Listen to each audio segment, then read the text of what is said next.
नमस्कार दोस्तों, मैं हृदय मिश्रा आप सभी का स्वागत करता हूं HRD IAS पर। कैसे हैं आप सभी लोग? आई होप आप सभी लोग अच्छे होंगे और अपनी पढ़ाई को बहुत ही बेहतर ढंग से कर रहे होंगे। देखिए, एक बहुत बड़ी कन्फ्यूजन की स्थिति थी आप लोगों के बीच में। हालांकि पहले भी बहुत पहले मेरे द्वारा और अन्य अलग अलग चैनलों के माध्यम से आप लोगों को बता दिया गया था कि जो आपकी परीक्षा दरअसल यूपीपीसीएस की है, जो कि 27 अक्टूबर को आयोजित होने वाली थी, दरअसल वो आयोजित नहीं होगी। तो इस जो है चीज़ को कोई नई बात नहीं है कि कुछ नया हुआ है। आज नया ये हुआ है कि आज बेसिकली जो है फाइनली जो है आज आयोग की तरफ से नोटिस जारी कर दिया गया है कि दरअसल आपकी जो परीक्षा 27 अक्टूबर 2024 को आयोजित होने वाली थी, दरअसल यह परीक्षा अब आयोजित ना होकर के यह दिसंबर के मध्य में आयोजित की जाएगी। ऐसा सुनने में जो जो आ रहा था वो दरअसल अब आज नोटिस के माध्यम से ये चीज़ें क्लेरिफाई हो चुकी हैं। तो अब आप लोगों को कोई शंका नहीं होना चाहिए। आयोग ने ऑफिशियली नोटिस जारी कर दिया है। आप चाहें तो आयोग की वेबसाइट से जो है जा करके वहाँ से नोटिस को देख सकते हैं, या फिर विभिन्न प्रकार के जो चैनल्स बने हुए हैं टेलीग्राम के, वहाँ पर वो नोटिस ऑलरेडी मौजूद है। आप चाहे तो वहाँ पर चीज़ों को देख सकते हैं। राइट, एक बात तो ये हो गई।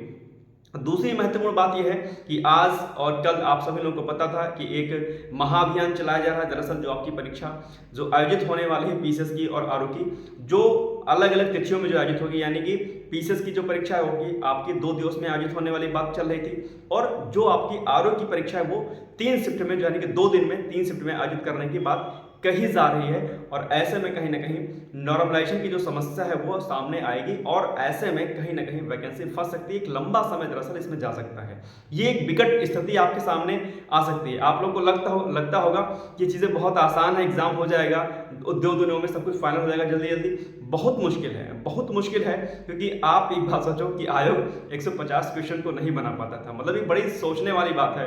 ठीक है, एक लंबे समय से इस फील्ड में मैं हूँ पीसीएस के एग्जाम की, और मैं देख रहा हूँ कि चीज़ें किस तरीके से जो है हो रही हैं। ऐसे में आप लोग खुद सोचिए कि अगर आयोग बेसिकली 2 शिफ्ट में पीसीएस का एग्जाम कराएगा, 3 शिफ्ट में दरअसल क्या कहते हैं आरओ का कराएगा, तो सोचो कि वो क्वेश्चन इतनी मतलब ऑथेंटिसिटी उसके पास क्या है आयोग के पास, कि लगातार कई वर्षों से हम लोग देख रहे हैं, जो इस फील्ड में ऑलरेडी कई सालों से हैं वो सब लोग जानते होंगे कि आयोग 150 क्वेश्चन भी ठीक से नहीं बना पाता है। मैं आयोग पर कोई दोषारोपण नहीं कर रहा हूं, लेकिन आयोग से संबंधित जो एग्जामिनर्स होते हैं, कम से कम उनकी तो रिस्पॉन्सिबिलिटी इतनी तो होनी चाहिए कम से कम कि क्वेश्चन सही से बनाए, नहीं हो पाता है उनसे वो। अब आप सोचो कि ऐसी स्थिति में जब एक एग्जाम आपका 2 दिन आयोजित होगा तो 300 क्वेश्चन हो गए।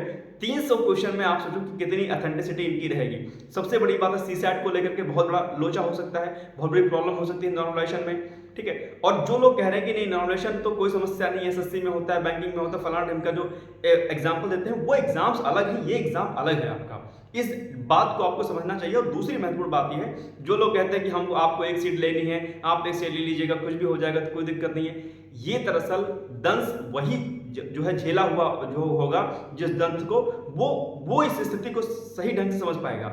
जब ऑप्शनल था आपका, ऑप्शनल में ये स्थिति हुई थी, तभी जाकर के इसको हटाने का प्रयास किया गया था, फिर बाद में आयोग ने हटाया इसको। ठीक है, तो जब तक आप समस्याओं से घिरते नहीं हो तब तक आपको सही रूप से समस्याओं का आकलन नहीं हो पाता है। तो आज अभियान था, ठीक है, सभी लोगों ने लेटर लिखा। आप लोग अभी भी जो है अपने माध्यम से, ठीक है, व्यक्तिगत रूप से, सामूहिक रूप से सभी लोग प्रयास करिए कि इस अभियान में जो आप लोग पार्टिसिपेट करिए। कल जो होना होगा, कल ऑलरेडी सब कुछ जो है दे दिया जाएगा सूचना कि आप लोगों को क्या करना है। और आप सभी लोगों को पता होगा कि जय हो स्टडी के माध्यम से, चाहे मंथन के माध्यम से, डिकोड एग्जाम के माध्यम से प्रयास किया जा रहा है कि सभी चीज़ें जो है फाइनलाइज तरीके से हो जाएं और एक दिवस में आपकी परीक्षा आयोजित की जाए। नहीं तो फिर समस्या बहुत बड़ी आने वाली है। ये अभी आप लोग इसको समझ नहीं रहे होंगे, जब परीक्षा आपके सामने होगी, जब रिजल्ट आएगा, तब आप देखेंगे कि कितनी बड़ी समस्या के रूप में ये सामने आपके आ रहा है।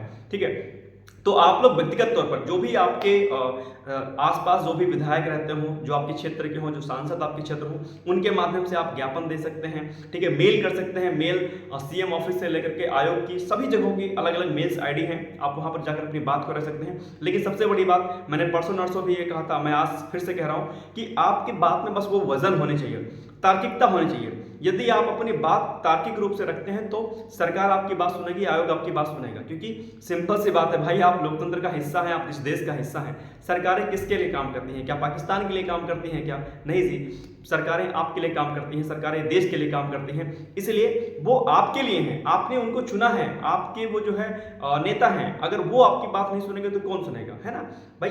पब्लिक इंटरेस्ट में ही तो गवर्नमेंट होती है, किसी और ब्रिटिश गवर्नमेंट तो है नहीं कि वो अपने लिए काम कर रही है। एजुकेटेड सत्ता तो है नहीं, सिंपल सी बात है, सत्ता जो है वो देश के लिए है, लोकतंत्र के लिए है, संविधान के लिए है, ठीक है, संविधान आपके लिए है। ऐसे में आप अपने रूप से जो है अपने तरीके से अपनी बात को रख सकते हैं। बस इस बात का ध्यान रखना है कि बातों में वो वजन होना चाहिए, बातों में तार्किकता होनी चाहिए कि आपकी बात को कोई काट ना पाए, आपकी बात को सही माना जाए और आपकी बात को सुना जाए, ठीक है। कहीं भी प्रदर्शन करना है, कहीं भी कुछ भी करना है, बहुत ही शांति ढंग से, बहुत ही स्मूथ तरीके से, कहीं कुछ भी ऐसा ना रहे कि मौका किसी को मिले और चीज़ें गड़बड़ हो जाएं। तो ये सब बातों पर आप लोग विशेष ध्यान दीजिए। बाकी एक बात और खास वो ये कि ये सब सारी चीज़ें आप लोग करते हैं, लेकिन साथ साथ में पढ़ाई को डिस्ट्रैक्ट मत करिएगा।